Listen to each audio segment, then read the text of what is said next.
Hello छात्रों, क्या हाल चाल है आप सभी लोग को? पढ़ाई लिखाई चल रहा है ना मस्ती में? चलिए आज हम आप सभी लोग को electric field due to uniform charge quarter ring, एक क्वार्टर रिंग के कारण से हम आप सभी लोग को आज इलेक्ट्रिक फील्ड बताएंगे। जो कहाँ पे एट सेंटर, कहाँ पे रिंग के सेंटर पे कितना विद्युतीय क्षेत्र होता है वो बात बताएंगे। साथ ही आप सभी लोग से मैं बता दूं कि अपना YouTube channel @AC physics classes को सब्सक्राइब करें, शेयर करें, लाइक करें। और आप सभी लोग जब वीडियो देखते होंगे तो वीडियो का थोड़ा क्वालिटी बढ़ा लेंगे। वीडियो को क्वालिटी बढ़ा करके देखेंगे तो पूरा एकदम क्लियर आपको दिखाई देगा। वैसे मैं प्रयास करूँगा कि वीडियो का क्वालिटी हाई हो, फिर भी मैं आप लोग से रिक्वेस्ट करता हूँ कि अपना जो वीडियो का जो क्वालिटी है थोड़ा बढ़ा लीजिएगा, ठीक? और अगल-बगल झाँकना छोड़ दीजिए और पढ़ाई-लिखाई पे ध्यान दीजिए, कॉपी पेन निकालिए और नोट बनाना स्टार्ट किया जाए। तो आज का अपना जो टॉपिक है क्या है? Electric field due to uniform charge quarter ring at centre. मतलब क्वार्टर रिंग के सेंटर पे क्या निकालना है? विद्युतीय क्षेत्र निकालना है, ये नहीं? अब समझिए सबसे पहले कि क्वार्टर रिंग क्या होता है? क्वार्टर क्वार्टर का मतलब होता है एक चौथाई। क्या? एक का चौथा भाग। एक का कौन-सा भाग? चौथा भाग, उसी को क्या कहते हैं? Quarter ring. अब ये रिंग है, क्या है ये बाबू? रिंग है।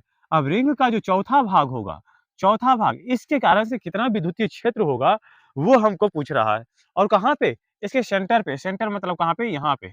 यानी समझिए अब। और ये कह भी रहा है कि भाई साहब कैसा है? यूनिफ़ॉर्म चार्ज है, कैसा है? यूनिफ़ॉर्म है। यूनिफ़ॉर्म कहने का मतलब ये पूरा पॉज़िटिवली ये जो चार्ज है, ये जो रिंग है, पूरा पॉज़िटिवली चार्ज है। यहाँ पे नहीं, यहाँ पे इन्होंने ये नहीं कहा है कि मान लीजिए कि पॉज़िटिवली चार्ज हो चाहे नेगेटिवली। यदि मेरा इच्छा है तो मैंने पॉज़िटिव मान लूँ, आप ये चाहो तो नेगेटिव मान लो। कोई फ़र्क नहीं पड़ने वाला, बस डायरेक्शन ऑफ इलेक्ट्रिक फ़ील्ड क्या हो जाएगा? चेंज हो जाएगा। है नहीं? तो मैं बताता हूँ इसका डेरिवेशन, ठीक है? समझिए पहले यहाँ पे, देखिए, क्या कर रहा है क्वार्टर रिंग ना, एक क्वार्टर रिंग बना लीजिए बाबू। क्या बना लेना है? एक क्वार्टर रिंग बना लेना है। एक क्वार्टर रिंग मैंने बना लिया। अब कह रहा है कि क्वार्टर रिंग के केंद्र पर अपने को क्या निकालना है बाबू? विद्युतीय क्षेत्र। यहाँ पे जो इसका ये केंद्र है, यहाँ पे क्या मैंने एक रख दिया, एक टेस्ट चार्ज क्यू नॉट मैंने रख दिया। आप समझिए यूनिफ़ॉर्मली चार्ज है, यूनिफ़ॉर्मली चार्ज है ना, ये पूरा पॉज़िटिवली मान लेते हैं कि पूरा क्या है, ये पॉज़िटिवली चार्ज है। पूरा क्या है बाबू? ये पॉज़िटिवली चार्ज है, ओके? रिंग का जो रेडियस है, रेडियस कितना है बाबू? r है। ये भी कितना होगा? r होगा। कोई दिक्कत नहीं ना? आप समझिए, इसको मिटा दूँ। ठीक है, यहाँ पे क्या रख दूँ? Q not. बाबू एक बात बताइए कि हम से लोग अभी तक जितना भी चीज़ पढ़े हैं, वो किसके लिए पढ़े हैं? पॉइंट चार्ज के लिए पढ़े हैं। क्योंकि अपने पास एक ही तो फ़ॉर्मूला मालूम है, विद्युतीय क्षेत्र निकालने चाहिए, विद्युतीय बल निकालने के लिए। किसके लिए? पॉइंट चार्ज के लिए। और वो भी पॉइंट चार्ज कैसा होना चाहिए बाबू? स्टेशनरी होना चाहिए। तो यदि यहाँ पे यदि बीच का दूरी है, तो F बराबर कितना हो जाएगा बाबू? K Q into Q naught by R square, यही होता था ना? यही होता था। तो ये पॉइंट चार्ज के लिए ना मैंने ये निकालता हूँ। यहाँ तो चार्ज कैसा है बाबू? डिस्ट्रीब्यूटेड चार्ज है। चार्ज कैसा है? डिस्ट्रीब्यूटेड है। तो अब डिस्ट्रीब्यूटेड चार्ज के लिए तो मैंने कोई फ़ॉर्मूला नहीं जाना। हाँ, मैंने एक बात ज़रूर जाना हो कि ये जो डिस्ट्रीब्यूटेड चार्ज है इसको क्या करें? छोटा-छोटा टुकड़ा में तोड़ दें। छोटा-छोटा टुकड़ा में तोड़ देंगे तो क्या होगा? इसमें छोटा-छोटा टुकड़ा में तोड़ देंगे तो पॉइंट चार्ज में कन्वर्ट हो गया। किस चार्ज में? पॉइंट चार्ज में। देखिए, ये पॉइंट चार्ज में कन्वर्ट हो गया। मान लीजिए यहाँ पर एक छोटा-सा स्ट्रिप काटते हैं। क्या काटते हैं? स्ट्रिप काटते हैं। इस पे जो चार्ज होगा, यहाँ सोचिए, यहाँ पे डी थीटा कोण पे यहाँ से थीटा कोण बना करके, कितना कोण बना करके बाबू? थीटा कोण बना कर डी थीटा एंगल का एक स्ट्रिप काटते हैं। यहाँ पे क्या काटते हैं? एक छोटा-सा, ये छोटा-सा टुकड़ा काटे हैं। जिस पे चार्ज कितना होगा बाबू? जिस पे चार्ज मैंने माना dq है। क्या है बाबू? dq है। अब dq है, इसके कारण से इलेक्ट्रिक फील्ड किधर होगा बाबू? इसी कारण से इलेक्ट्रिक फील्ड किधर होगा? इधर होगा। जो क्या हो जाएगा? d हो जाएगा। और ये तो एक सीधा रेखा है ना? सीधा रेखा है। ओके? अब सोचिए, एक तो ये हो गया। अब इसके कारण से इलेक्ट्रिक फील्ड किधर हो गया? इधर। मान लीजिए एक बात और हम सभी लोग पढ़े होंगे, 9th-10th में पढ़े हैं कि यदि ये कोई सरल रेखा यदि किसी रेखा को काटता है तो क्या होता है? यहाँ पे यदि थीटा हो तो यहाँ पे भी क्या होगा? थीटा ही होगा ना बाबू। ये बात हम सभी लोग ने पढ़ चुका हूँ। तो यहाँ पे देखिए कि यदि ये थोड़ा स्ट्रेट थोड़ा यहाँ पे बनाते ना तो और क्लियर होता, बना लिए कोई दिक्कत नहीं। तो यहाँ पे कितना एंगल? Theta angle. तो इसके कारण से इलेक्ट्रिक फील्ड किधर हो गया? इधर। तो इस लाइन से देखिए, इस लाइन को सीधा ये काटते आ रहा है। तो इधर कितना एंगल होगा? Theta angle. कितना होगा बाबू? थीटा एंगल होगा। हो गया नहीं होगा? होगा। अब समझिए कि थीटा के कारण, क्योंकि इलेक्ट्रिक फील्ड कैसा क्वांटिटी है? Vector quantity. कैसा क्वांटिटी है? Vector quantity. वेक्टर क्वांटिटी का इलेक्ट्रिक फील्ड वेक्टर क्वांटिटी है तो इसका क्या होगा? कंपोनेंट ब्रेक होगा। हम सब लोग ये पढ़े हैं कि यदि कोई प्लेन से यदि कोई वेक्टर यदि थीटा कोण बना रहा हो, कितना कोण बना रहा हो? थीटा कोण बना रहा हो, तो उसपे जिस प्लेन से थीटा कोण बना रहा है उसपे क्या होता है? कॉस थीटा आता है। तो यहाँ पे क्या आ जाएगा? डी कॉस थीटा आ जाएगा। और फिर इधर क्या आ जाएगा बाबू? डी डी साइन थीटा आ जाएगा, क्या आ जाएगा, डी साइन थीटा आ गया। कोई दिक्कत नहीं ना, कोई दिक्कत नहीं ना बाबू। अब देखिए एक चीज और कि यहाँ पे मैंने छोटा सा चार्ज का लेंथ कहा था, जिसपे चार्ज कितना था डी क्यू था, और जिसका लेंथ कितना हो जाएगा बाबू। तो मान लीजिए त्रिज्याखंड का क्षेत्रफल, त्रिज्याखंड का जो लंबाई होता कितना होता है, आर डी थीटा होता है। ये कितना होगा, आर डी थीटा होगा। ये पूरा का लेंथ कितना होगा, तो यदि एक पूरा का लेंथ मतलब कि एक सेमी सर्कुलर का सरकमफ्रेंस कितना होता है, पाई आर होता है। तो ये क्वार्टर रिंग है, तो इसका क्या हो जाएगा, पूरा लेंथ कितना हो जाएगा बाबू, इसका पूरा लेंथ पाई आर बाय 2 हो जाएगा। इस पे चार्ज मैंने कितना मान लिया हूँ, तो चार्ज इस पे मैंने क्यू मान लिया हूँ। अब देखिए कि पूरा लेंथ पे कितना चार्ज फैला हुआ है, एक यूनिट लेंथ में कितना चार्ज फैला हुआ है। तो यहाँ पे क्या निकालना पड़ेगा, लैम्डा। लैम्डा बराबर क्या हो जाता है बाबू, चार्ज बाय लेंथ। क्या हो जाएगा, चार्ज बाय लेंथ। चार्ज कितना है बाबू, तो चार्ज क्यू है और इसका लेंथ कितना है, तो पाई आर बाय 2 है। तो लैम्डा बराबर कितना हो गया, 2 क्यू बाय कितना, पाई आर। कितना हो गया लैम्डा बराबर 2 Q by pi R. Lambda का तो वैल्यू हम लोग निकाल लिया ना। अब देखिए ये तो मान लीजिए पूरे के लिए मैंने निकाला ना।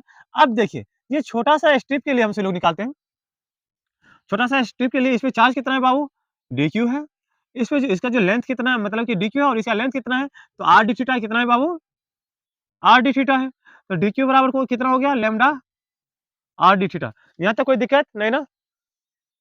वीडियो रिकॉर्ड हो रहा है, देख लो पहले, रिकॉर्ड हो रहा है, कोई दिक्कत नहीं। ठीक, अब समझिए, फिर से मैं समझाता हूँ, समझिए बात को कि हम सब लोग जानते हैं। अच्छा एक थीटा के बारे में थोड़ा स्टडी कर लेते हैं, इसके बाद डायरेक्ट उधर आ जाते हैं।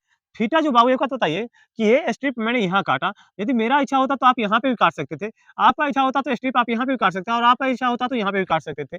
और देखिए एक इसका मतलब ये हुआ कि यदि थीटा इक्वल टू कहाँ से कहाँ तक जाएगा, theta equal to 0 degree, 0 degree है नहीं, मतलब आपका इच्छा होता ये स्ट्रिप जो आपने यहाँ काटा, यदि आपका इच्छा होता यहीं पे काट लेते, तो अर्थात कि थीटा इक्वल कितना डिग्री, 0 डिग्री। और आपका इच्छा होता तो यहाँ पे भी काट सकते थे ना, तो थीटा इक्वल कितना डिग्री, पाई बाय 2 कितना। अर्थात थीटा मेरा कहाँ से कहाँ तक वेरी करेगा, theta vary to 0 to pi by 2, अपना थीटा कहाँ से कहाँ तक वेरी करेगा, 0 से पाई बाय 2 तक वेरी करेगा। ओके, अब समझिए कि हमसे लोग इलेक्ट्रिक फोर्स बराबर कितना होता है बाबू, इलेक्ट्रिक फोर्स बराबर कितना होता है, तो कितना होगा यहाँ पे, मान लीजिए कि एक छोटा सा चार्ज यहाँ पे डी क्यू है, और इसका जो लेंथ होगा कितना होगा, आर ही तो होगा बाबू, क्योंकि रेडियस, क्योंकि यदि सेमी सर्कुलर हो चाहे कोई भी रिंग हो, तो उसका जो रेडियस होगा कहीं पे भी आप यहाँ पे भी काटेंगे तब भी आर ही होगा, यहाँ पे काटेंगे तब भी आर ही होगा। तो मान लेते हैं कि यहाँ पे कितना होगा, यहाँ पे एक मान लीजिए यहाँ पे डी क्यू चार्ज है और यहाँ पे क्या है, क्यू नॉट है, क्या है, क्यू नॉट है, बीच का दूरी कितना है, आर है। तो कितना फोर्स कितना लग जाएगा बाबू, तो K D Q into Q naught by R square, capital R है ना, तो कैपिटल आर स्क्वायर, यहाँ पे कैपिटल आर डाल लीजिए। ओके। अच्छा एक बात बताइए, ये तो डी एफ है, क्या है ये, डी एफ है, डी एफ मतलब क्या, छोटा सा चार्ज के कारण से इलेक्ट्रिक फोर्स कितना निकल रहा है, वो मैंने निकाल लिया डी एफ। फिर से अब इलेक्ट्रिक फील्ड बराबर क्या जानते हैं बाबू, इलेक्ट्रिक फील्ड बराबर क्या होता है, इलेक्ट्रिक फील्ड बराबर होता है force on test charge, force on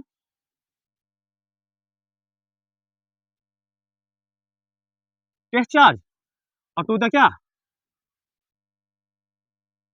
test charge, force on test charge. अब फोर्स टेस्ट चार्ज पे कितना बल लग रहा है बाबू, तो K D Q into Q naught Y R square.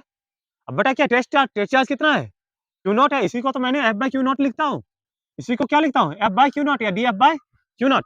तो डी एफ कितना इतना है, बाई क्या, by Q not, by Q not. अब इसे कितना लिख दे, कितना लिख सकता हूँ बाबू, तो K D Q into Q naught Y R square into क्या, क्यू नॉट से Q naught cancel, Q naught से क्यू नॉट कैंसिल। फिर से इसे क्या लिख दूं बाबू, K K D Q by R square, K D Q by R square. अब समझिए यहाँ पे जो मुझे इलेक्ट्रिक फील्ड निकालना है, दोनों एक्सिस पे देखिए, पहले क्या होता था, आपने सर्कुलर रिंग पढ़े थे, क्या पढ़े थे बाबू, सर्कुलर रिंग। सर्कुलर रिंग में होता था कि डी डी कॉस्टा एक दूसरे को कैंसिल कर देता था, इधर डी कॉस्टा होता था और इधर डी कॉस्टा होता था, एक दूसरे को कैंसिल कर देता था। मगर यहाँ पे क्या है कि डी कॉस्टा ना तो डी साइन थीटा एक दूसरे को कैंसिल कर रहा है, अर्थात क्या यहाँ पे इसे ई परपेंडिकुलर या डी परपेंडिकुलर, और इसे क्या डी एक्सियल, डी एक्सियल इतना हो गया और डी परपेंडिकुलर, मैंने डी का मान निकाल लिया, किसका मान निकाल लिया हूं, डी का मान निकाल लिया हूं, कितना आ गया, K D Q by R square. अब डी एक्सियल निकाल लेते हैं पहले, क्या, डी एक्सियल, डी एक्सियल कितना है बाबू, डी cos थीटा है। अब डी का वैल्यू कितना है, तो डी का वैल्यू कितना है बाबू, डी का वैल्यू कितना, सॉरी, डी का वैल्यू कितना है, oh shit, K D Q by R square, K D Q by R square into क्या, cos theta, K D Q by R square into cos theta. अब देखिए D का value मैंने यहां से क्या कर दिया, पुट कर दिया, और cos थीटा यहाँ पे देखिए कि एक्सियल में कितना है, डी cos थीटा है, तो मैंने डी cos थीटा ले लिया। अब देखिए कि integrating both side, integrating both दी साइड्स, दोनों साइड समाकलन करने के बाद देखते हैं वीडियो रिकॉर्ड हो रहा है या नहीं, हो रहा है, प्रॉपर तरीका से हो रहा है, इंटीग्रेटिंग बोथ दी साइड। अब दोनों साइड समाकलन करने के बाद देखिए इधर डी एक्सियल, डी एक्सियल बराबर कहां से कहां तक, के डी क्यू बाई क्या आर स्क्वायर इंटू क्या cos थीटा, थीटा कहां से कहां तक वेरी कर रहा है बाबू, 0 टू पाई, 0 से पाई बाय 2 तक।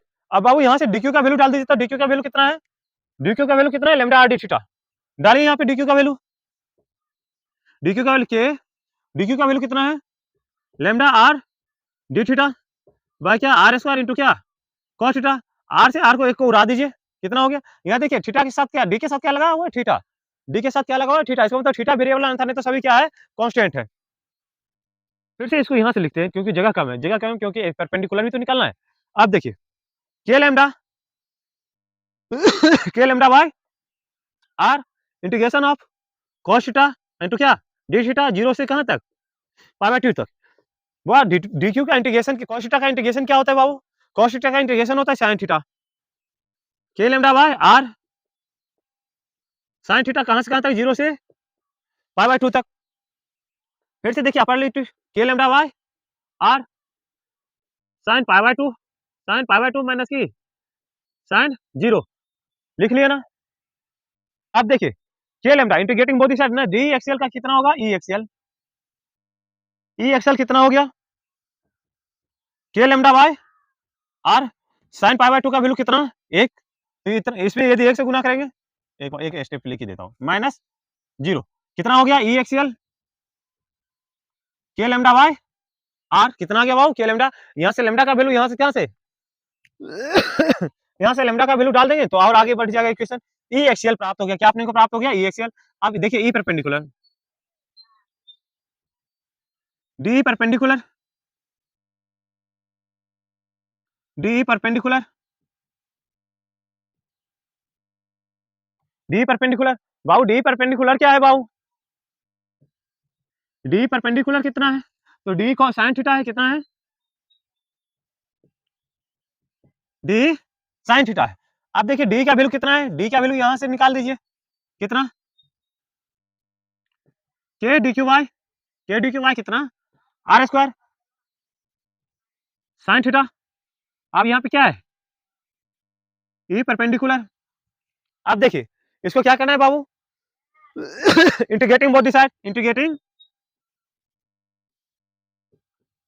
इंटीग्रेटिंग बोथ द साइड, दोनों साइड समाकलन करने के बाद अब दोनों साइड इंटीग्रेट कर दीजिए, डी परपेंडिकुलर बराबर क्या, इंटीग्रेशन ऑफ के डी क्यू, डी क्यू का वैल्यू कितना है बाबू, डी क्यू का वैल्यू कितना है, लैम्डा आर डी थीटा, देखते हैं रिकॉर्ड हो रहा है वीडियो नहीं, ओके रिकॉर्ड हो रहा है, डी क्यू का वैल्यू कितना है, lambda R D theta, lambda R D theta by क्या आर स्क्वायर, आर स्क्वायर से यहाँ से एक आर स्क्वायर से एक कट गया आर, कितना यहाँ देखिए, और क्या साइन थीटा, यहाँ पे क्या साइन थीटा ना। फिर से यहाँ से देखिए, अब देखिए डी डी परपेंडिकुलर का इंटीग्रेशन क्या होगा, ई परपेंडिकुलर क्या हो जाएगा, ई परपेंडिकुलर। इसके बाद देखिए डी डी के साथ क्या लगा थीटा, इसका मतलब थीटा वेरिएबल आंसर है तो सभी चीज क्या है कांस्टेंट है, तो यहाँ पे के लैम्डा बाहर कर लीजिए, के लैम्डा बाय आर बाहर कर लीजिए, इंटीग्रेशन ऑफ साइन थीटा 0 से कहां तक, पाई बाय 2 तक, इनटू क्या डी थीटा। अब देखिए क्या है, के लैम्डा बाय आर, साइन का इंटीग्रेशन क्या हो जाएगा बाबू, साइन का इंटीग्रेशन माइनस cos थीटा होता है, क्या होता है माइनस cos थीटा, कहां से कहां तक, 0 से पाई बाय 2 तक। आप देखिए upper limit minus lower limit, के lambda by R, upper limit कितना है minus cos pi by 2 minus minus क्या प्लस कॉस 0 कितना हो गया, कॉस पाई बाय 2 कितना होता है बाबू, 0 होता है। तो के लैम्डा बाय आर, और कॉस 0 का वैल्यू कितना, कॉस पाई बाय 2 का वैल्यू कितना 0, और कॉस 0 का वैल्यू कितना 1। सॉरी थोड़ा सर्दी हो गया बाबू, ठीक। अब देखिए यहाँ से क्या लिख दूं बाबू, एक बार ध्यान दीजिएगा, के लैम्डा बाय आर क्या हो गया अपने को, ये क्या प्राप्त हो गया, ई परपेंडिकुलर प्राप्त हो गया। क्या हो गया, ई परपेंडिकुलर बराबर कितना हो गया, के लैम्डा बाय आर। अब सोचिए कि यदि एक जनरल एग्जांपल मेरा समझिएगा आप सभी लोग, कि यदि कोई दो फोर्स है, जैसे मेरा हाथ को देखिए, मेरे हैंड को, एक आदमी इधर खींच रहा है और एक आदमी इधर खींच रहा है, और दोनों ही आदमी यदि इधर खींच रहा है तो फाइनली मैं किधर निकलूंगा, फाइनली जो है कोई वस्तु किधर निकलेगा, इसके सेंटर से निकल जाएगा या नहीं निकल जाएगा, निकल जाएगा। ठीक वही प्रकार से देखिए कि एक इलेक्ट्रिक फील्ड इस दिशा में लग रहा है और एक इस दिशा में लग रहा है, तो ई नेट किधर हो जाएगा, इधर हो जाएगा, क्या हो जाएगा ई नेट। अब ई नेट बराबर कितना हो जाएगा बाबू, देखिए एक फिगर बना दो क्या, इधर नोट डाउन कर लिया क्या, इधर नोट डाउन कर लिया ना आप सभी लोग, या यहीं पे बना देता हूँ, देखिए फिगर, मान लीजिए इधर एक फोर्स और इधर एक फोर्स, और यदि इधर मान लिया जाए क्या है डी कॉस थीटा है, और इधर क्या है डी साइन थीटा है, दो चीज यदि एक एक इधर खींच रहा है और एक इधर खींच रहा है, तो फाइनली वस्तु किधर निकलेगा, इधर निकलेगा, और ये क्या होगा ई नेट हो जाएगा, क्या होगा ई नेट, और ई नेट बराबर हो जाता है अंडर रूट ई एक्सीएल का स्क्वायर, लिख लीजिए ना, ई एक्सीएल का स्क्वायर प्लस क्या ई परपेंडिकुलर का स्क्वायर, कितना ई एक्सीएल का स्क्वायर प्लस क्या ई परपेंडिकुलर, तो यहाँ पे लिख लीजिए ई नेट बराबर, लिख लिया ना, E net, net electric field जो इस रिंग के कारण से कितना विद्युतीय क्षेत्र बना, ये कितना इलेक्ट्रिक फील्ड बना, वो मैं आप डिटरमाइन करने के लिए जा रहा हूँ। तो कितना हो जाएगा बाबू, होता है इसका फॉर्मूला होता है, क्या होता है ई एक्सीएल का स्क्वायर प्लस क्या ई परपेंडिकुलर का स्क्वायर। अब ई एक्सीएल का वैल्यू कितना आया बाबू, तो ई एक्सीएल यहीं पे है ना, यही ना है ई एक्सीएल इक्वेशन फर्स्ट मान लो और इसका इक्वेशन सेकंड, देखिए ई एक्सीएल और ई परपेंडिकुलर दोनों सेम ही आ गया है नहीं, तो ई एक्सीएल और E perpendicular, E axial equal to क्या, ई परपेंडिकुलर इक्वल टू क्या ई, मान लिए मैंने मान लिया कि ई एक्सीएल इक्वल टू क्या ई परपेंडिकुलर, आया भी वही है, ई एक्सीएल क्या के लैम्डा बाय आर और ई परपेंडिकुलर के लैम्डा बाय आर, मैंने इसे क्या मान लिया ई मान लिया। अब देखिए ई जब मान लिया इसको मैंने, तो क्या हो गया ई स्क्वायर प्लस क्या ई स्क्वायर, क्या लिख दूं 2 स्क्वायर, या इसे बाबू क्या लिख दूं ई रूट 2, लिख सकता हूँ या नहीं लिख सकता हूँ, ई नेट बराबर, अब ई का वैल्यू कितना बाबू, ई नेट बराबर कितना आ गया ई रूट 2, और ई का वैल्यू कितना है बाबू, तो के लैम्डा बाय आर, और ई बराबर कितना है के लैम्डा बाय आर, तो यहाँ पे डाल दीजिए रूट 2 इंटू क्या के लैम्डा बाय आर, और लैम्डा का वैल्यू यहाँ से पुट कर दीजिए, लैम्डा का वैल्यू कितना है बाबू, तो लैम्डा का वैल्यू कितना है रूट टू के 2 क्यू बाय क्या पाई आर स्क्वायर, हो गया ना। अब यहाँ पे लिख दे ई नेट बराबर कितना 2 root 2 K Q by pi R square. ये अपना एक रिंग के कारण से कितना इलेक्ट्रिक फील्ड होता है 2 root 2 K Q by pi R square. आपसे लोग से रिक्वेस्ट है कि अपना यूट्यूब चैनल क्लासेस सब्सक्राइब करें, शेयर करें, लाइक करें। Thank you, thank you. अब आपको मैं नेक्स्ट लेक्चर में आऊंगा, जो ये अभी मैंने एक क्वार्टर रिंग के लिए पढ़ा था ना, मैंने किसके लिए पढ़ा था क्वार्टर रिंग के लिए। अब जो आपको नेक्स्ट लेक्चर में लेकर के आऊंगा, जो आपको सामने यदि कोई भी रिंग दे दे, मान लिया जाए कि एक क्वार्टर रिंग दे दे, एक सर्कुलर रिंग दे दे, एक 270 का रिंग दे दे, या एक मान लिया जाए कि 175 डिग्री का रिंग दे दे, उसके लिए कितना विद्युतीय क्षेत्र होगा, तो मैं इससे नेक्स्ट लेक्चर में आपसे लोग को बताऊंगा। Thank you. आपसे लोग से रिक्वेस्ट है कि अपना यूट्यूब चैनल @क्लासेस सब्सक्राइब करें, लाइक करें, शेयर करें। Thank you.